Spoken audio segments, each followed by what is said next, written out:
What's happening, everybody? My name is Mudassir and I run a tech company called Cognilium.ai. Today we will talk about the mistakes that applicants make when they apply for a job. These mistakes are mostly made when they send an email with a CV to the employer, or when they're applying through LinkedIn or the job portal of the employer's website. Most of the times when I'm hiring, these mistakes from the applicants either give headache to my HR, or a good candidate gets disqualified during the shortlisting process because either the applicant is too lazy to fill the forms or write a proper email, or they think they're too cool for mentioning their contact information or things like skills on the CV or in the email body. So let's jump to the list of 10 things. I think it's 9. Let's talk about the 9 mistakes that applicants make while applying for the job. Coming up with number 1. Send your CV in a PDF format, not Word, not a JPG. Trust me, that one has happened. And not an image inside a PDF. So what happens? You send the email with the CV. The HR receives it on the company's email. They open the PDF, they grab the information, they deal with the CV. That's it. Easy peasy. But if you send it in a Word format, there is a higher chance that the formatting of your CV gets busted in the way. Either it's due to the web-based and desktop-based Word editor, or the company is using some other version and you are using some other version of Word, and it ends up with your CV getting busted when it comes to formatting. And if you send a JPG, well, the company cannot grab your information. They has to manually type your email, your contact information like phone number and address. Well, that's the headache you don't want to give to the HR person. They get pissed really easy. Coming up with number 2 is clean subject. Whenever you're writing an email with your resume or CV, make sure you at least put the job's title for which you are applying in the subject of the email. This will help you in 2 ways. First, you won't look unprofessional because what is it? You can't write an email. Second, you will be searchable in the email client of the company. They can later search and sort the CVs. Let's say CVs has a title of PHP developer. So they can sort the emails or search the emails based on the PHP developer and they can find you easily. But if you send it either without the subject, that has happened too, or with a vague subject or whatever subject, there is a higher chance that your CV doesn't get picked up, or you are left out for the ones that are checked later. Coming up with number 3, use your professional email. Okay, don't let someone else apply for you. I have seen people sending their friend's resume and applying for them. I mean, what the hell? The guy who wants the job can't even access his email or doesn't bother to send their CV to the company with which company they want to work. And second, using emails like Gamer King or TikToker007 is not going to take you very far. I mean, you look silly, you look stupid. Coming up next is the next one is coming up with number 4, and this is the most important one in my opinion. Properly name the CV file. Trust me, I have received CVs like the folder looks like this. There is CV, there is CV1, there is new CV, there is my CV, there is untitled, and then there is another untitled. Then the HR has to rename it just to save it to that folder. Then there is random 1, 2, 3 in the names that the online software maybe name the CVs with some random hash. Please don't do that. We cannot sort a CV with this naming convention. We cannot find the CV with names like this, and it's already a pain in the butt to download the CVs, to sort them, to search them. And if you give another hurdle to the HR to maybe find your CV or rename your CV, well, that will help you disqualify easily. So coming up with number 5, don't send the email to many. I have seen job applicants sending to 5 companies with a vague or generic body and even a generic subject. You don't even know the guy is applying for your company or for a specific position. You don't know even if the guy is the employer doesn't know even if the guy is serious. And if the guy is sending email and spamming so many companies, what's wrong with him? Why isn't anyone replying or hiring this person? I mean, there are so many red flags that already come up if you show behavior like this. So make sure you write an email to every company you want to apply with, and make this small effort of writing a body and maybe put your contact information in the body and write a nice subject. Coming up with number 6, fill the damn forms.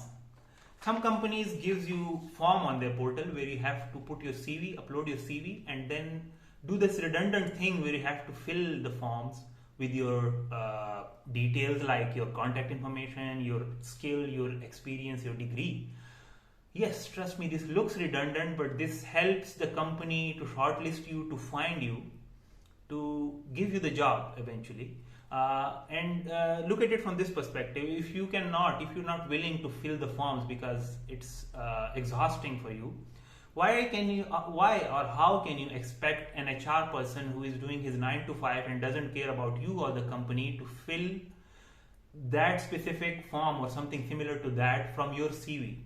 I mean, a company can hire a well-paid HR person, but still they don't care about you, and nobody can blame them. I mean, how will you make sure that HR person is loyal to you and their interests align with you? So make sure, fill the forms, and this will help you. Trust me, the company is looking for the best resource, and maybe the company is looking for a guy like you, but if you don't fill the information, you don't give them the information, you're not giving them a chance to hire you. So coming up with number 7, what is it? Yeah, don't just apply for any job. So what happens?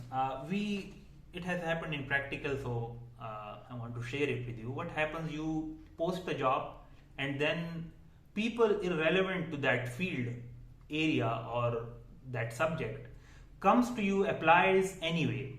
Why? If there is a need for a JavaScript developer, I mean, you shouldn't try your luck with your PHP experience. I mean, you will be the last person to get hired, and don't spam the damn email. And then what happened? Funny thing happened the other day. We posted a machine learning job on a job post, and the CVs started to flow in on the email, and the HR was very happy with the response from the job post, and even we were very optimistic that it's working and so many people are applying. But then when we checked the emails, like 40% of the emails were from mechatronics and electrical engineers and mechatronics, and some were from the mechanical engineers. So what they thought of the machine learning, I think they thought that it's some kind of a job where they teach us to learn the machine and then run the machine. So they were mechatronics and mechanical engineers, so they just applied. I mean, they didn't even bother to search the goddamn thing, and they have us spend our extra hours by sorting their CVs and disqualifying them. So make sure you apply for what is for you, and if you don't understand it, maybe Google it. It will help you. And what's next? Number 8. Yeah, this is not a CV writing video. I will mention a CV writing video. That's the best resource in my opinion on the internet. I will put a link to that, but these are the things. If you put skills, tools, experience in your CV in a clear manner, it will help us search the CVs folder, help the employers. When I say us, I mean any employers. It will help them sort and find and filter the CVs in a folder. If you search for, let's say, Python in a folder full of CVs, the Python CVs comes up in the search, and this helps us. So if you make sure there is the tool that you have used, you just put it. You don't just put generic tools and a few tools on the CV. It will help you get the edge over other applicants if you have used something advanced. Coming up next with the last, the number 9. Before that, I will like to mention something else.